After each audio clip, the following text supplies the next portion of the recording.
नमस्कार। आज हमारे बीच आचार्य एम.एस. पांडे जी है। ये फिर दोबारा आपके पास आपके सामने आए हैं और पिछली बार इन्होंने 2 राशियों का बड़े विस्तार से आप लोगों को बताया था और आज कोशिश करेंगे ज़्यादा से ज़्यादा करने के लिए, लेकिन फिर भी थोड़ा ज़्यादा विस्तार से अगले 2 राशि वो आज बताएंगे। तो मेरे हिसाब से ये आप लोगों को अच्छा रहेगा और अच्छा लगेगा। तो आगे हम बात करते हैं आचार्य एम.एस. पांडे जी से। तो आपका बहुत बहुत स्वागत है इस प्रोग्राम में। धन्यवाद धन्यवाद। तो आप अभी शुरू कर सकते हैं दूसरी राशियों का, तो आगे दर्शकों के लिए आप ला सकते हैं। धन्यवाद। हाँ, नए वर्ष पे समस्त श्रोतागण दर्शकों का हार्दिक अभिनंदन, ढेर सारी शुभकामनाएं। नया वर्ष आपके लिए खुशियों का उपहार लाए, मंगलमय हो। राशि की इस श्रृंखला में हम आज मिथुन राशि के बारे में बताएंगे। इससे पहले मैं दर्शकों का ध्यान थोड़ा आकर्षित करना चाहता हूँ। पिछले एपिसोड में हमने कुछ बातें बताई थी आपको, उसी सिलसिले में आगे बढ़ाते हुए ये बताएंगे कि आकाश को 12 तत्व में विभाजित कर दिया जाए तो 12 राशियां हैं और 27 भाग में विभाजित कर दिया जाए तो 27 नक्षत्र हैं। अब ग्रह कितने होते हैं? 9 ग्रह होते हैं, जिसमें 7 पूर्ण रूप से ग्रह, 2 छाया ग्रह राहु केतु है। तो घर कितने? राशि मतलब घर, 12 राशि मतलब 12 घर, और ग्रह में 9 ग्रह। 9 ग्रह में 7 ग्रह जिनको घर अलाट हुआ है, बाकी राहु केतु को अपना कोई घर अलाट नहीं हुआ। इसीलिए आज सभी ग्रहों को एटलीस्ट, कुछ ग्रह ऐसे हैं जिनको 2-2 घर मिले हुए हैं, कुछ ग्रह ऐसे हैं जिनको 1 घर मिला हुआ है, राहु केतु ऐसे हैं जिनको 1 भी राशि नहीं मिली हुई है। अब इसमें 2-2 घर किसको मिला हुआ है? जैसे गुरु है, गुरु की अपनी 2 राशि माने 2 घर मिला हुआ है। काल पुरुष की कुंडली में 9th हाउस और 12वीं राशि, धनु और मीन का मालिक गुरु होता है, यानी भाग्य और मोक्ष। 9th हाउस भाग्य को रिप्रेजेंट करता है और 12वीं राशि जो है मोक्ष को रिप्रेजेंट करती है। तो गुरु ऐसे तो कुंडली में लगभग 5 घरों का कारक होता है। 5 घर गुरु के अंडर में होते हैं। सबसे महत्वपूर्ण प्लेनेट देवगुरु बृहस्पति गुरु है, जिनका 5 घरों पे आधिपत्य होता है। 2, 5, 9, 11 और 12, इन 5 घरों पे गुरु का आधिपत्य होता है। और शनि के अपने 2 घरों, शनि को भी अपनी 2 राशियां मिली हुई हैं। एक है मकर राशि और दूसरी उसकी मूल त्रिकोण राशि कुंभ है। मकर राशि काल पुरुष की कुंडली में 10th हाउस को रिप्रेजेंट करती है कर्म, और 11th हाउस कुंभ राशि वह जो है लाभ को रिप्रेजेंट करती है। कर्म का लाभ, जो कर्म है उसका लाभ 11वां हाउस है। तो शनि को 2 राशि मिल गई और गुरु को 2 राशि मिल गई। उसके बाद शुक्र आता है, शुक्र को भी 2 राशियां मिली हुई है, दूसरी और 7वीं। दूसरा धन भाव, 7वां गृहस्थी, पत्नी, व्यापार, इन सब चीजों को रिप्रेजेंट करता है शुक्र, जिससे 2 घर मिले हुए हैं। शुक्र के बाद बुध की भी अपनी 2 राशियां हैं, मिथुन और कन्या। मिथुन तीसरी नंबर की राशि है और 6वां कन्या राशि है। इन 2 घरों को रिप्रेजेंट बुध करता है, उसको 2 घर अलाट हुए हैं। और बुध के बाद चंद्रमा आता है, चंद्रमा को सिर्फ 1 घर मिला हुआ, कर्क राशि, 4th हाउस। 4th हाउस सुख का हाउस, शांति का हाउस, घर का हाउस, वकील का हाउस, समस्त सुख सुविधा 4th हाउस चंद्रमा रिप्रेजेंट करता है। और उसके बाद आता है सूर्य। सूर्य को भी 1 घर मिला हुआ है, सिंह राशि, 5th हाउस। तो सूर्य चंद्रमा को 1-1 घर, बाकी गुरु को 2 घर, शुक्र को 2 घर, बुध को 2 घर, शनि को 2 घर। तो कुल 8 घर इनको मिल गए, 2 घर 10, तो कुल टोटल 12। अब उसके बाद आते हैं मंगल। मंगल को भी 2 घर मिला हुआ, मेष राशि और वृश्चिक राशि। काल पुरुष की कुंडली का 1st हाउस, जिसकी जमीन मंगल की है। 8वीं राशि वृश्चिक राशि, जिसका मालिक मंगल है। तो कुल मिलाकर के मंगल को भी 2 घर हो गए, गुरु को 2 घर हो गए, बुध को 2 घर हो गए, शुक्र को 2 घर हो गए, बृहस्पति को 2 घर हो गए। इस तरीके से और चंद्रमा सूर्य को 1-1 घर हो गए। कुल 12 घर अलाट हो गए सारे ग्रह। राहु केतु का अपना कोई घर नहीं, ये जिस घर में होते उसके मालिक की तरह का फल देते हैं। राहु और केतु, इन्हें अपना कोई घर नहीं मिला हुआ। अब रही बात नक्षत्रों की, हर राशि में 2.25 नक्षत्र होते हैं। कुल जो है 27 नक्षत्र होते हैं। 12 राशियों को 2.25 से मल्टीप्लाई कर देंगे तो कुल 27 नक्षत्र होते हैं। तो ग्रहों का अब आते हैं राशि फल की ओर। राशि फल का मतलब चंद्रमा जिस राशि में होता है जन्म काल के समय में, वही आदमी की राशि होती है। चंद्रमा अगर वृश्चिक में तो उसका मालिक मंगल, तो उसकी वृश्चिक राशि होगी। जिस भी राशि में चंद्रमा होगा वही उसकी राशि होती है और उसके मन के ऊपर वही उसका प्रभाव होता है। लेकिन अगर सभी जातक ये पूछें किसी पर्टिकुलर राशि वाले कि क्या सभी राशियों वालों के जितने लोग हैं सबको इस राशि का फल सेम है, उसका उत्तर है ना, क्योंकि हर आदमी की राशियां अलग अलग है। उसके साथ उसके नक्षत्र अलग, पैदाइश के समय उसकी नक्षत्र अलग होती है और नक्षत्र का चरण अलग होता है। हर नक्षत्र के 4 चरण होते हैं, उसके नक्षत्र के चरण अलग होते हैं। जैसे ही चरण बदलेगा नवमांसा बदल जाएगा तो फल भी बदल जाएगा। इसलिए जनरल फलादेश ये होता है राशि फल का। अब आप दूसरी बात समझिए कि राशि किसी की, मान लीजिए किसी की मेष राशि है तो उसकी लग्न मेष भी हो सकती है, वृश्चिक भी हो सकती है, मिथुन भी हो सकती है। 12 राशियों में से कोई भी लग्न उसकी हो सकती है। राशि के साथ लग्न अलग अलग होता है। तो सबका फलादेश एक जैसा कैसे हो सकता है, सबके नक्षत्र अलग है। तो मैं यहाँ पर थोड़ा ब्रीफ करके कंक्लूजन निकालूंगा कि किस जातकों को लगभग 40-50% रिजल्ट मिले। साथ साथ जैसे किसी की मिथुन राशि है, उसकी बुध, मिथुन राशि का मालिक बुध है और उसकी बुध की दशा भी चल रही है, तो उसके ऊपर लगभग परिणाम एक्यूरेट होंगे। दशा से भी कोरिलेशन होता है, अंतरदशा से कोरिलेशन होता है। आप कहें कि नहीं एक ऐसा फल बता दीजिए जो सब पर लागू हो, उसके लिए कुंडली विवेचना करानी पड़ेगी। कुंडली विवेचना से पता लगेगा कि आदमी का समय कैसा चल रहा है, आने वाला समय कैसा है। राशि के आधार पर हम जनरल फलादेश करेंगे। इसके हिसाब से हम मिथुन राशि के बारे में आज चर्चा करेंगे कि मिथुन राशि का क्या फलादेश होगा। मिथुन राशि का मालिक ग्रह बुध है और मिथुन राशि का मालिक ग्रह बुध है, जिसका मिथुन में चंद्रमा बैठा हुआ, वो मिथुन राशि हो गई। किसी की मिथुन लग्न भी हो सकती, कोई भी लग्न हो। हम यहाँ चंद्रमा को केंद्र में रख के फलादेश करते हैं। अब इसमें देखिए कि मिथुन राशि वालों को गुरु जो है बृहस्पति इस समय मेष राशि में उनके 11वें भाव में बैठा हुआ है।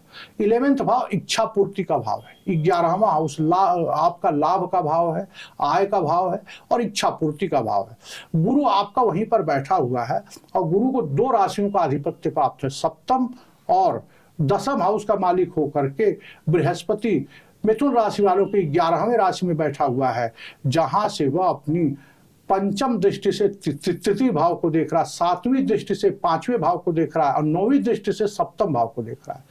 3 भाव। और थोड़ा सा 1 मिनट आपको थोड़ा और ब्रीफ करते हैं कि इसमें जो आपको गोचर हम बताएंगे, इसका फल, गोचर का फल जानने के लिए जो सबसे पहले आप समझिए कि आपके जीवन में कुल 9 ग्रह का रोल जो होगा, जिसमें जो धीमी गति वाले ग्रह हैं मेन पिक्चर वही अदा करते हैं, बाकी छोटे छोटे ट्रेलर देते हैं जितने ग्रह हैं। तो आपको ये समझना पड़ेगा कि धीमी गति के ग्रह कौन है जिनका गोचर पे, क्योंकि हम यहाँ पे वार्षिक फल की बात कर रहे हैं। जब हम डेली राशि फल की बात करें, साप्ताहिक राशि फल की बात करें, तो हम चंद्रमा की बात करेंगे। यहाँ पे हम वार्षिक फल की बात कर रहे हैं, तो वार्षिक फल में वो ग्रह जो एक राशि का संचरण करने में ज्यादा समय लेते हैं, उनके बारे में हम विवेचना करेंगे। अब गुरु क्या होता है, थोड़ा सा आपको ब्रीफ कर दूं कि एक राशि में कौन सा ग्रह कितने दिन रहता है। तो सूर्य जैसे है वह एक राशि में 30 दिन रहता है, तो उसका 60 समय का गोचर हो गया। वो पूरे वर्ष के दौरान पूरी राशि चेंज करेगा, 12 राशियां चेंज करेगा। तो सूर्य के फलों में महीने महीने का अंतर आएगा। उसके बाद हो गया चंद्रमा का बिल्कुल कम समय में, एक समय में गोचर करता है। चंद्रमा एक राशि को 2.25 दिन में ही पास कर देता है। चंद्र के बाद अब आता है मंगल का 45 दिन एक राशि में रहता है। तो मंगल पूरे वर्ष के दौरान 12 महीने में 45 दिन से डिवाइड कर दीजिए, तो उतना वो हर राशि में गोचर करेगा। और जितनी राशियों में जाएगा उतने नक्षत्र में जाएगा, उतने चरण में जाएगा। तो मंगल का फलादेश बदलता रहेगा पूरे वर्ष के दौरान। उसके बाद आ गया आपका शुक्र का 26 दिन का गोचर है। बुध एक राशि में 21 दिन रहता है। तो इन सब का प्रभाव 60 समय के लिए बदलते रहते हैं पूरे वर्ष के दौरान। और इसके बाद आपका राहु केतु का गोचर 19 महीने का होता है। गुरु का गोचर 12.5 महीने का होता है और शनि का गोचर सबसे ज्यादा 2.5 साल होता है एक राशि में। 2.5 साल शनि एक राशि में संचरण करता है। तो शनि का, गुरु का और राहु केतु 19 महीने। तो सबसे मेन ग्रह कौन हो जो मेन पिक्चर अदा करेंगे पूरे वर्ष में?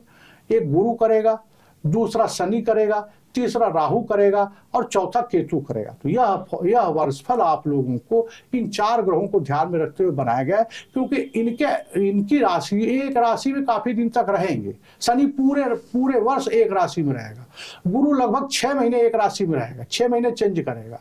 बाकी सब राशियां जिस राहु केतु एक ही राशि में पूरे साल रहेंगे। हाँ, ये अलग बात है कि वो नक्षत्र चेंज करेगा।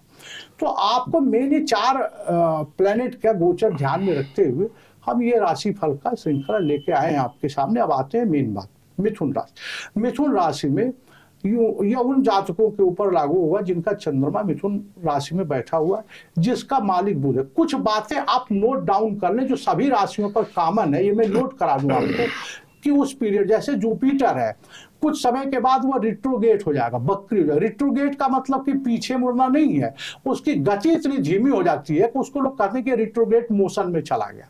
तो उसके फलों में थोड़ी सी दिक्कत आती है, देरी आती है। जुपिटर किस पीरियड में रिट्रोगेट करेगा, सैटर्न किस पीरियड में रिट्रोगेट करेगा, कब, जब 15 डिग्री से कम पे सूर्य के पास कोई ग्रह पहुंचते हैं तो कम्बस्ट हो जाते हैं, अस्त हो जाते हैं, उस समय अपने फलों में कमी करते हैं। थोड़ा ये पीरियड नोट कर लीजिए। जो जनरल जो खराब फल होते हैं उसी पीरियड के दौरान देखने में परिलक्षित होंगे आपके जो है। अब आते हैं मेन बात पे कि आपका ये वर्ष फल पूरा कैसा रहेगा और किस तरह का गोचर रहेगा। अब इसमें जो है कि जैसे गुरु है, गुरु 11वें भाव में बैठा हुआ है, तो आपको लाभ के नए नए अवसर मिलेंगे इस साल शुरू से ही। 4 महीना गुरु आपका 11th हाउस में मेष राशि में बैठा होगा। तो गुरु जो है कि लाभ के नए नए अवसर क्रिएट करेगा, नया नया व्यवसाय का कार्यारंभ हो सकता है, नए नए आय के अवसर खुलेंगे, आपका मान प्रतिष्ठा बढ़ेगी, कोई काम करेंगे। तो मिथुन राशि वालों के लिए गुरु का अत्यंत ही शुभ गोचर है, जो वर्ष के शुरू से ही प्रारंभ हो रहा है। उनके लिए शुभकामनाओं का ढेर सारा भंडार देवगुरु बृहस्पति लेकर के आए हुए। 11वीं राशि से देवगुरु बृहस्पति जो है 3rd हाउस पे देखेंगे, 3य भाव पे, भाई बहनों से लाभ। 3य हाउस भाई बहनों का, छोटे भाई बहनों का है, यात्राओं का है, छोटी छोटी यात्राओं का है, कम्युनिकेशन का है, इन सब प्रयास का है, अटेम्प्ट का है। ये सारी चीजों में देवगुरु बृहस्पति की दृष्टि में अमृत होता है। पंचम दृष्टि से 3य भाव को देख रहे हैं, तो आपके लिए यह वर्ष अत्यंत शुभ होगा, लाभ के नए अवसर क्रिएट करेगा, यात्राएं सुखमय होंगी, छोटी छोटी मीटिंग्स, यात्रा का आउटकम आपके फेवर में आएगा। ये 3-4 महीने, शुरुआती 3-4 महीने का फल है। अब उसके बाद देवगुरु बृहस्पति पंचम स्थान को देखेंगे। पंचम स्थान बुद्धि का स्थान है, शेयर मार्केट, सट्टा लाभ, और उसके पुत्र, आपके पुत्र का भी जो परफॉर्मेंस रहेगा शुरुआती दौर में अच्छा रहेगा, संतोषजनक रहेगा। उनकी पढ़ाई लिखाई कैरियर में पुत्र का योगदान अच्छा रहेगा आपके।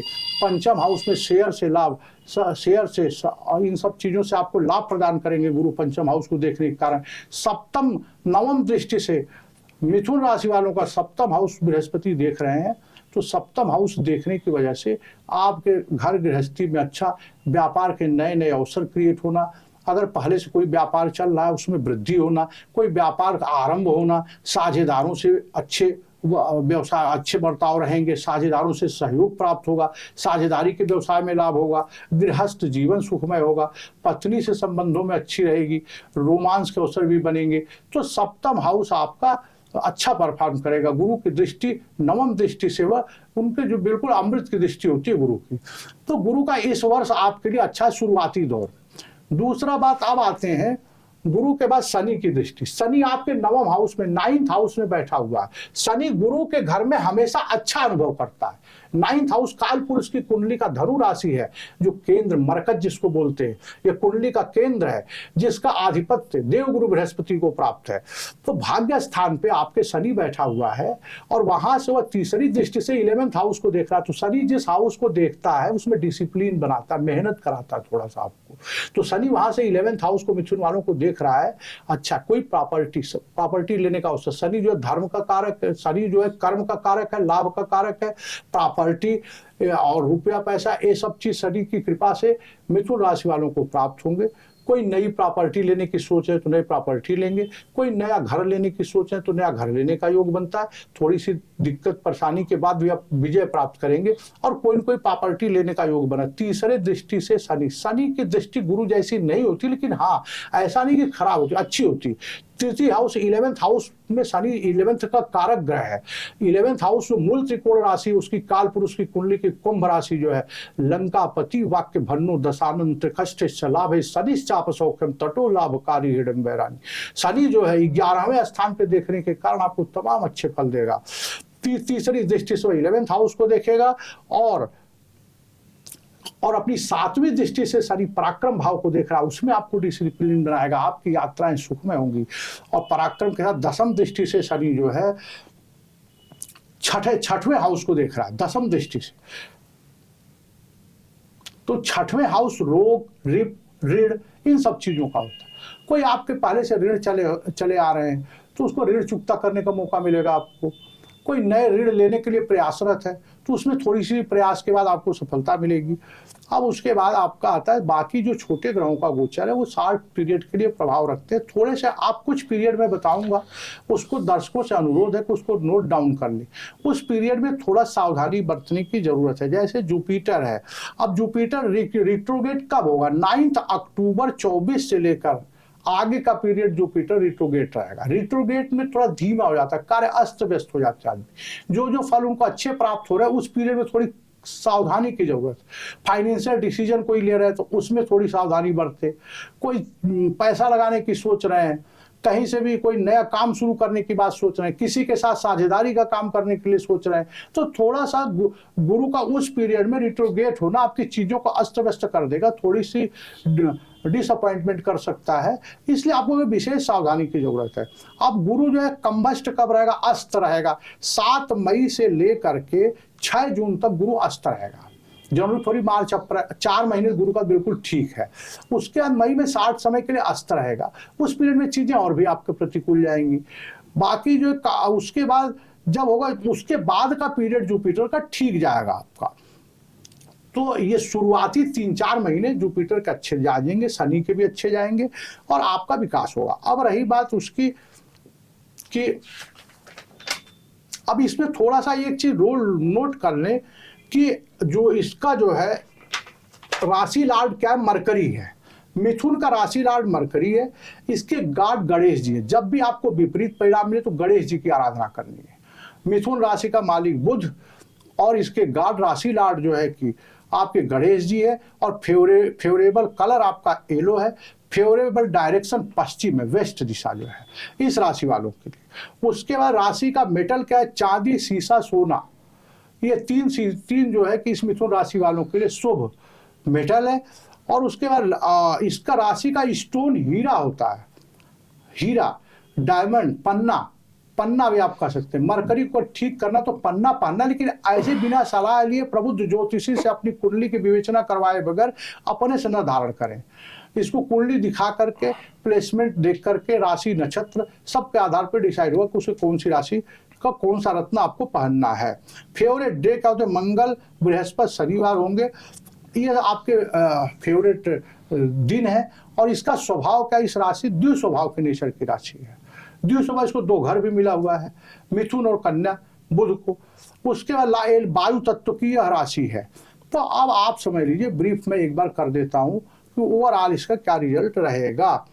तो आपका हेल्थ के बारे में इस वर्ष जो है लापरवाही आपको बिल्कुल नहीं करनी है। हेल्थ के बारे में काशस रहना है। जिनको थोड़ी बहुत परेशानी पहले से थी, उनको डॉक्टर से रूटीन चेकअप कराना है। स्वास्थ्य में लापरवाही आपके किसी पुराने रोग को उभार सकती है, इसलिए आपको जो स्वास्थ्य तोड़ना पड़ेगा। बीमारी का समय समय पे चेकअप कराते रहे। थोड़ी सी स्वास्थ्य से संबंधित दिक्कत इन राशि वालों को आ सकती है। पेट में परेशानी, पेट के रोग हो सकते हैं, पेट में दर्द रह सकता है। उस तरह से पेट संबंधित परेशानियों का निवारण के लिए समय पर रूटीन चेकअप कराएं, खान पान का ध्यान रखें। स्वास्थ्य से संबंधित थोड़ी बहुत दिक्कत मिथुन राशि वालों को आएगी। और दूसरा बात है, आर्थिक स्थिति कैसी रहेगी।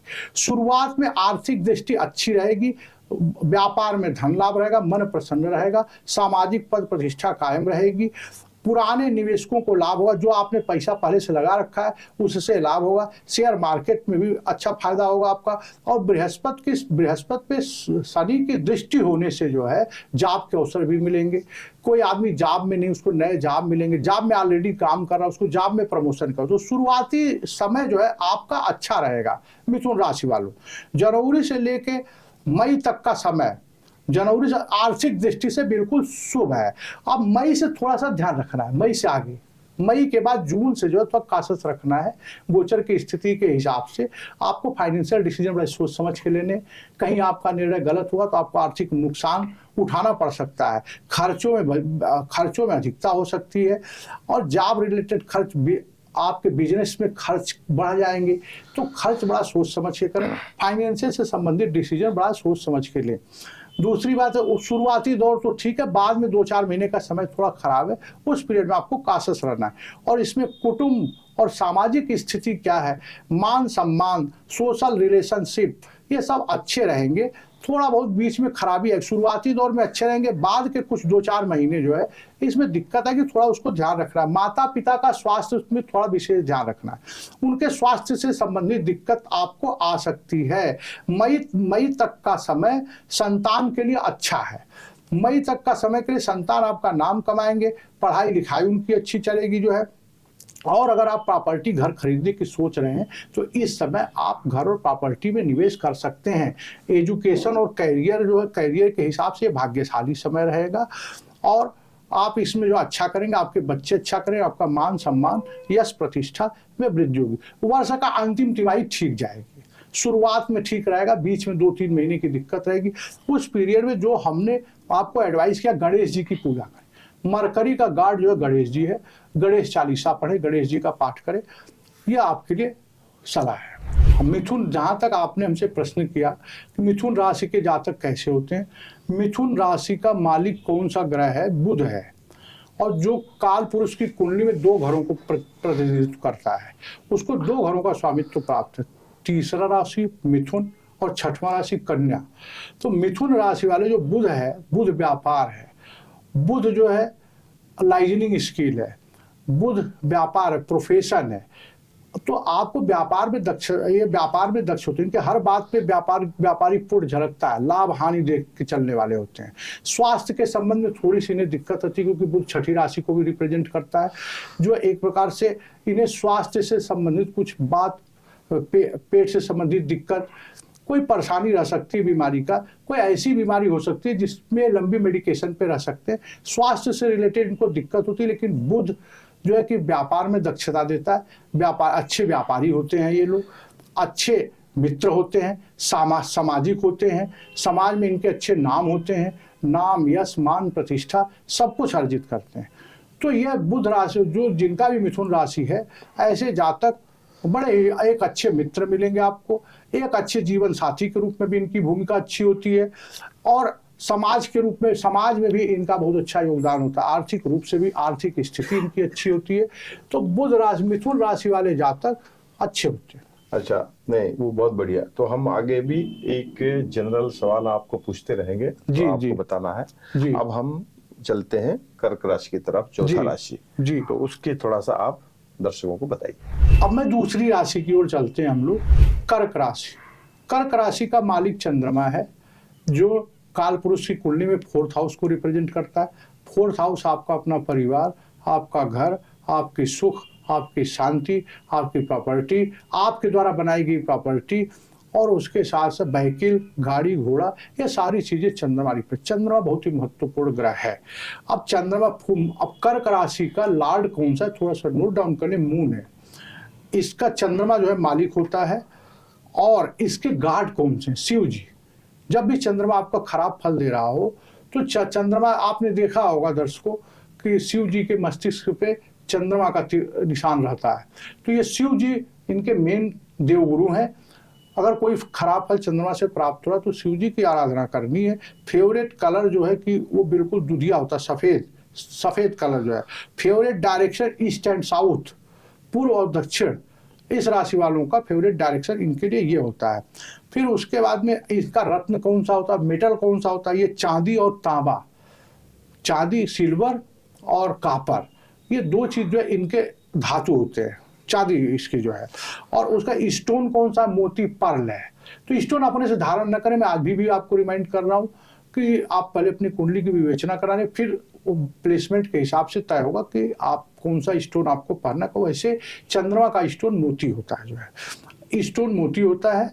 और ये चर राशि, मूवेबल राशि है। राशियों का स्वभाव कई तो, एक होता है स्टेबल फिक्स्ड राशियां, दूसरी मूवेबल होती है और एक द्वि स्वभाव वाली होती है। एक मूवेबल होती है, एक फिक्स्ड स्वभाव की होती है, एक द्वि स्वभाव की राशि होती है। तो ये जो है चर राशि, मूवेबल स्वभाव की राशि है। तो ये इसके मेन थोड़ी सी ब्रीफ इसका ये रहा। अब रही बात राशि फल की, तो राशि फल में बृहस्पति दशम हाउस में बैठा हुआ। चंद्रमा जिन भी जातकों का कर्क राशि में है, उनका बृहस्पति वर्ष के शुरू से ही उनके दशम भाव में देवगुरु बृहस्पति विराजमान है, जिसका मालिक मेष राशि उनका मालिक है बृहस्पति का। और वहां से वह देवगुरु बृहस्पति पंचम दृष्टि से धन भाव को देख रहे हैं और फोर्थ हाउस, आपके फोर्थ हाउस को देख रहे हैं, धन भाव, फोर्थ हाउस सुख भाव को जो है कि अपनी 7वीं दृष्टि से देख रहे हैं और 9वीं दृष्टि से आपके छठे हाउस को देख रहे हैं, 9वीं छठे हाउस को देख रहे हैं। तो बृहस्पति आपके लिए शुरू से ही बहुत अच्छा। अब एक चीज थोड़ा सा ये ध्यान रखिए कि देवगुरु बृहस्पति की प्लेसमेंट 10th हाउस में। 10th हाउस का कोई भी, दशम हाउस का कोई भी फलादेश करने से पहले उस राशि का मालिक के साथ बृहस्पति जी का रिलेशन देखा जाता है कैसा है। तो जब भी शनि देवगुरु बृहस्पति की राशि में हो तो अच्छा फील करता है, लेकिन देवगुरु बृहस्पति शनि की काल पुरुष की कुंडली में मकर राशि बनती है जिसका मालिक शनि है, और शनि के घर में बृहस्पति अच्छा फील नहीं करते हैं। इसलिए आपको कर्क राशि वालों के लिए 10th हाउस का रिजल्ट मिक्स रहेगा, अच्छा भी हो सकता है और बुरा भी हो सकता है। और उसके साथ उनका फलादेश करने से पहले शनि की भी स्थिति पे गौर करेंगे। शनि कर्क राशि वालों के लिए अष्टम में बैठा हुआ है, जो उसका डिस्पोजिटर है। तो काम धाम तो बृहस्पति अच्छा चलाएंगे। धन भाव पे इनकी सीधे दृष्टि होने के कारण जो है आपके बैंक बैलेंस, रुपए पैसे, इन सब में बढ़ोतरी होगी। लेकिन शनि के अष्टम में होने के कारण देवगुरु बृहस्पति कार्य में थोड़ी सी दिक्कत भी आ सकती है, आपको समय समय पे परेशानी आ सकती है, डिसीजन गलत हो सकते हैं, जिसका परिणाम जहां आप लाभ सोच रहे हैं वहां आपको नुकसान का भी नुकसान भी उठाना पड़ सकता है। तो धन भाव के साथ चतुर्थ भाव पे चंद्रमा का, काल पुरुष की कुंडली का चौथा मित्र दृष्टि से चतुर्थ भाव को बृहस्पति देख रहे हैं, जो एक अच्छा संयोग है। आपका जो है कि घर गाड़ी लेने की कोई प्लानिंग कर रहे हैं, कोई प्रॉपर्टी लेने की प्लानिंग कर रहे हैं, तो आपका इस वर्ष में पूरा होगा। बृहस्पति चतुर्थ स्थान को देख रहा है अपनी 7वीं दृष्टि से, और तो आपका ये सब अच्छा। 6वीं हाउस से वह आपके रोग, रिप, ऋण, इन सब हाउस को देख रहा है। गुरु की दृष्टि का मतलब उनकी दृष्टि में अमृत होता है। गुरु की यह दृष्टि अत्यंत ही शुभ है। आपका कोई बीमारी उमारी है तो उसका सलूशन निकलेगा। कोई ऋण चल रहा पहले से तो ऋण की अदायगी होगी, छूमंतर होगा। कोई नए ऋण की तलाश में है, कोई नए ऋणों को लेने की बात आप सोच रहे हैं, तो आप प्रयास करें, आपको उसमें सफलता मिलेगी। तो देव गुरु का बृहस्पति शुरू से ही आपके लिए अत्यंत ही शुभ है। और उसके साथ साथ शनि अष्टम में होने से बीच बीच में परेशानी, अचानक आपका चलता हुआ काम रुक जाए, बीच में थोड़ी सी परेशानी आ जाए, जब शनि रिट्रोग्रेड होगा उस पीरियड में कोई परेशानी आ जाए, तो इसमें मिक्स रिजल्ट आपको देखने। शुरुआती 3 महीने देवगुरु बृहस्पति का अच्छा रहेगा। राहु बैठा हुआ देवगुरु बृहस्पति की राशि में 9th हाउस में, और कर्क राशि वालों के लिए देवगुरु बृहस्पति जो हैं वो आपके भाग्य भाव के भी मालिक हैं और रोग भाव के मालिक है। तो भाग्य आपका साथ तो देगा ही, लेकिन थोड़ी सी हर्डिल्स आ सकती है। 6ठे हाउस का मालिक भी बृहस्पति है, तो किसी न किसी काम में शनि, ऊपर से शनि जो है दशम का नेचुरल लॉर्ड जो है वो 8वें में होने से थोड़ी सी बीच बीच में काम में कोई बाधा आ सकती है, रुकावट आ सकती है। और राहु उसके घर में बैठा हो तो बृहस्पति से राहु का संबंध अच्छा नहीं है। धर्म कर्म में थोड़ी आपकी आस्था कम होगी, जो है पूजा पाठ धर्म कर्म में आपका मन नहीं लगेगा। 9वां हाउस किसी भी जातक की कुंडली का 9th हाउस, भाग्य हाउस जो है वो मरकज है, कुंडली का केंद्र बिंदु है, धर्म का स्थान है और पूर्वजों का स्थान है, गुरु का स्थान है। तो वहीं पर राहु बैठ जाने से थोड़ी आपका भाग्य में दिक्कत आएगी। हालांकि राहु जिस हाउस में बैठता है उसी हाउस की तरफ फल देता है, उस हाउस के लॉर्ड की तरफ फल देता है।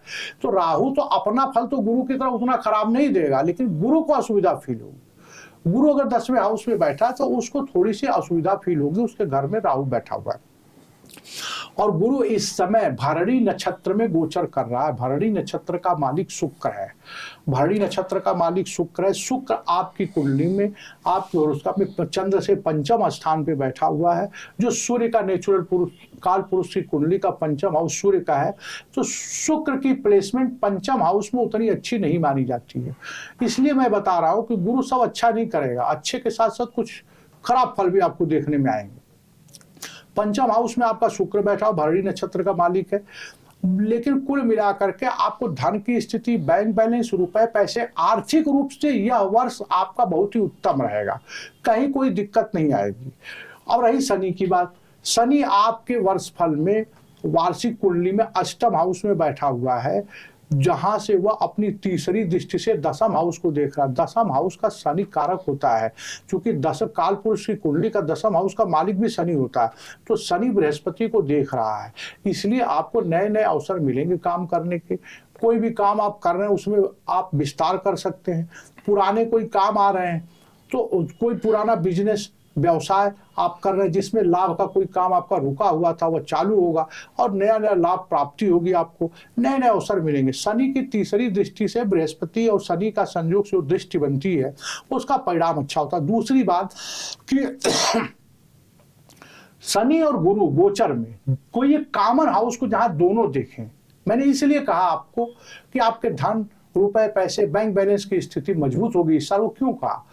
क्योंकि एक दूसरा हाउस जो था कुटुंब का है, परिवार का है, एक्यूमुलेटेड वेल्थ का है, आपके एफडी का है, जमा राशि का है, उन सब में वृद्धि। इसलिए बता रहा था कि दोनों ग्रह, शनि अष्टम से बैठकर 7वीं दृष्टि से सेकंड हाउस को देख रहा है और गुरु दसम 5वीं दृष्टि से सेकंड हाउस को देख रहा है, धन भाव को, कुटुंब भाव को।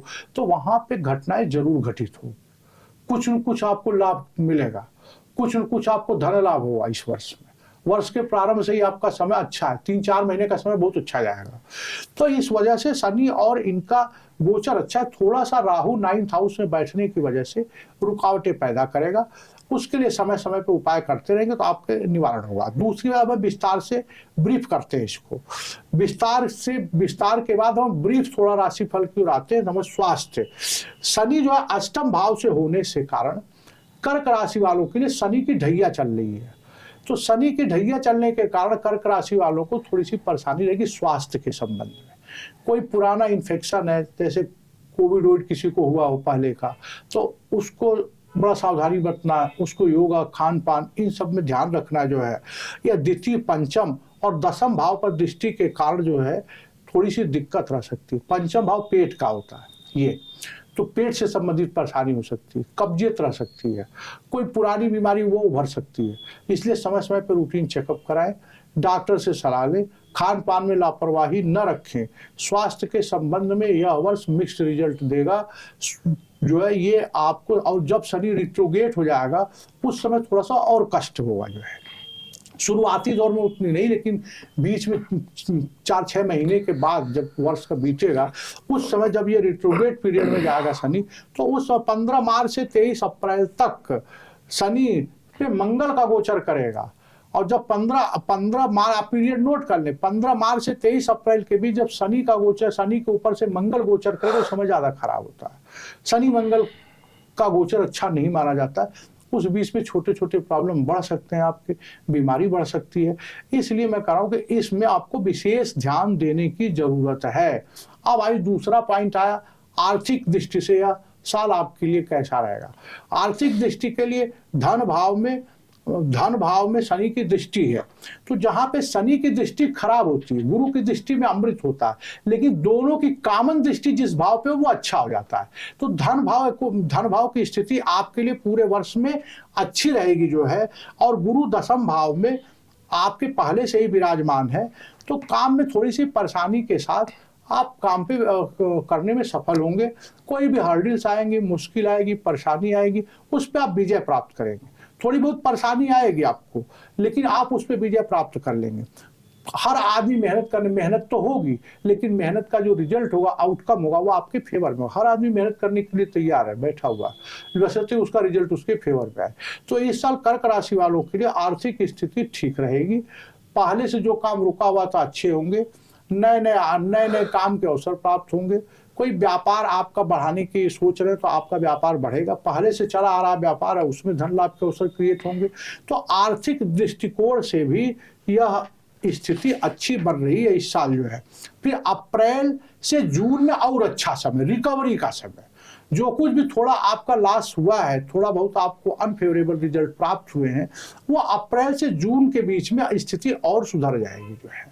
अंतिम तिमाही आपकी बहुत अच्छी जाएगी, सुंदर। धन की गठरी आपका वेट कर रही है, तो इसलिए आपका जो अंतिम तिमाही है वो बहुत ही अच्छा जाएगा। कुटुंब एवं समाज, जनवरी से अप्रैल जो है परिवार के लिए कैसा रहेगा? अच्छा रहेगा। जनवरी से लेकर के अप्रैल तक की स्थिति परिवार के लिए अच्छी रहेगी। गृहस्थ सुख में वृद्धि, दाम्पत्य जीवन में अनुराग प्रेम अच्छा रहेगा, परिवार में समृद्धि। और मई के बाद गुरु का गोचर वृषभ राशि में हो जा रहा है। गुरु जो है देव गुरु बृहस्पति मई के बाद जो है वृषभ राशि, अपनी राशि चेंज करके वृषभ राशि में चले जा रहे हैं। तो वहां से जाने के बाद पिता के स्वास्थ्य में थोड़ी बहुत परेशानी हो सकती है, बट जुपिटर परेशानी के बाद भी परिवार में कुछ मांगलिक कार्य, मैंने बताया सेकंड हाउस कुटुंब का है, परिवार का है, वहां पे शनि गुरु दोनों की दृष्टि होने से परिवार में कोई नया मांगलिक कार्य होगा और बच्चों के करियर में सफलता मिलेगी।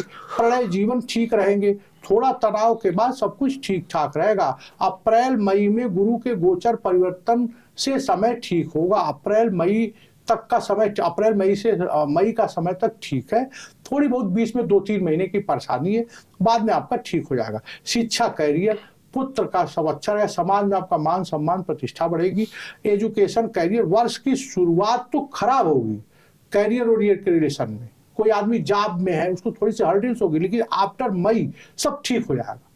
जॉब में है, कोई जॉब ढूंढ रहा है तो मई के बाद उसको जॉब मिल सकती है। कोई पहले से जॉब में है, उसको जॉब में प्रमोशन मिल सकती है। तो इस तरह से जॉब, कैरियर, व्यवसाय, यह सारा कुछ अच्छा रहेगा। कैरियर जो चंद्रमा है, चंद्रमा जिनकी राशि चंद्रमा होती, मून कर्क राशि होती है, उसका मालिक चंद्रमा है। चंद्रमा इमोशन को बताता है, चंद्रमा मन को बताता है। तो सर ने हमसे पिछले एपिसोड में पूछा था कि ऐसे इस राशि वाले जातकों की क्या विशेषताएं होती है। तो जो कर्क राशि वाले जातक हैं वो मन से ज्यादा इमोशनल होते हैं। किसी बात का उनके मन के ऊपर बहुत तुरंत प्रभाव पड़ जाता है। अच्छे समय में उनके ऊपर थोड़ी सी परेशानी आए तो विचलित हो जाते हैं। परेशानी के समय वो अपना आपा धैर्य खो देते हैं।